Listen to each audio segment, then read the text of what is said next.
নমস্কাৰ শ্ৰদ্ধা ছাৰ বাইদেউসকল শিক্ষা হেতু পোৰ্টেলত ইলেকশ্যন ডিউটিৰ কাৰণে ছুটি কিয় ল'ব লাগে এই বিষয়ে বিভিন্ন ধৰণৰ প্ৰশ্ন উত্থাপন হৈ আছে যে কি ইলেকশ্যন ডিউটি যেহেতু এটা অফিচিয়েল কাম ইয়াত আমাৰ ছুটি লোৱাৰ প্ৰয়োজন কি আজিৰ ভিডিঅ'টোৰ জৰিয়তে এই কথাটো ক'বৰ কাৰণে চেষ্টা কৰিম আশা কৰোঁ ভিডিঅ'টো শেষলৈকে চাব লগৰ শিক্ষক বন্ধু বান্ধৱী সকলোলৈকে ভিডিঅ'টো ফৰৱাৰ্ড কৰিব তেওঁলোকৰ কথাখিনি গম পাও আৰু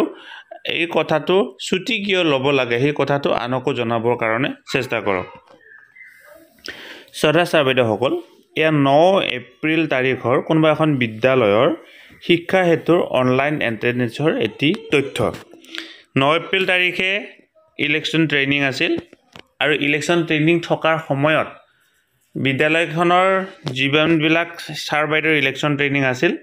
তাৰ ভিতৰত দুজন ছাৰ বাইদেৱে ইলেকশ্যন ট্ৰেইনিং থকাৰ পিছতো কি লোৱা নাছিলে ছুটি লোৱা নাছিলে আৰু ছুটি লোৱা কেজনৰ কি হ'ল আৰু ছুটি লোৱা নলোৱা কেজনৰ কি হ'ল আপোনালোকে চাবৰ কাৰণে চেষ্টা কৰক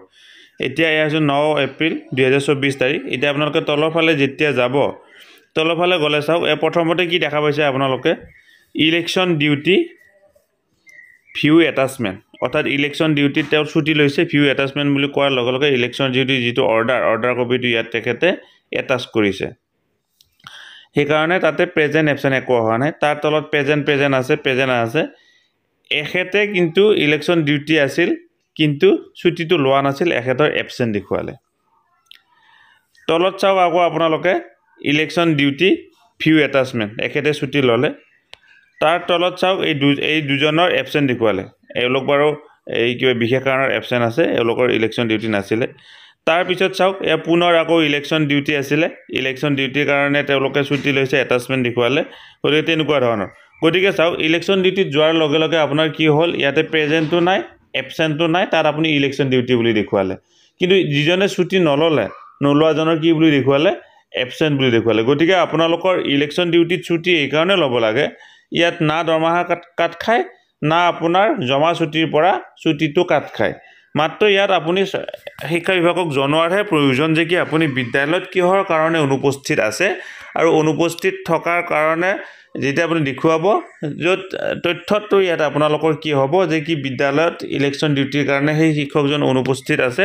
সেই কথাটো ইয়াতে ওলাই পৰে গতিকে সেই কাৰণেহে election duty office duty exam duty census duty তাৰ কাৰণে আমাক যে ছুটি লোৱাৰ ব্যৱস্থাটো কৰিবৰ কাৰণে দিছে আৰু তাৰ কাৰণে আমি বেলেগ একো কৰিব নালাগে আমি আমাৰ যিখন অৰ্ডাৰ কপিটো আপলোড কৰিলে হয় আৰু কেনেকুৱা ধৰণে অৰ্ডাৰ কপিটো আপলোড কৰিব এটো হৈছে এই বিশেষ ভিডিও আপুনি যদি ভিডিওটো চোৱা নাই ভিডিও ডেসক্ৰিপচনত লিংক দিয়া থাকিব অনুগ্ৰহ কৰি চাবৰ কাৰণে চেষ্টা কৰিব ভিডিওটো ইমানতে সামৰিছো আৰু আপুনি যদি ভাবিছে ভিডিওটো জৰিয়তে আপুনি উপকৃত হৈছে অনুগ্ৰহ কৰি ভিডিওটো আগলৈকে ফৰৱাৰ্ড কৰিব ধন্যবাদ শ্ৰদ্ধা ছাৰ বাইদেউসকল নলিনীকান্ত ডেকা নামৰ ইউটিউব চেনেলটো হৈছে এটি শিক্ষামূলক ইউটিউব চেনেল এই চেনেলটোৰ জৰিয়তে আমি শিক্ষক ছাত্ৰ ছাত্ৰী অভিভাৱক আৰু বিদ্যালয়ৰ কাৰণে উপযোগী কিছু ভিডিও প্ৰস্তুত কৰিবৰ কাৰণে চেষ্টা কৰোঁ আপুনি যদি আজি প্ৰথমবাৰৰ কাৰণে এই চেনেলটো চাইছে অনুগ্ৰহ কৰি চেনেলটো সাবস্ক্ৰাইব কৰিব আৰু অল নটিফিকেশন প্ৰেছ কৰি থব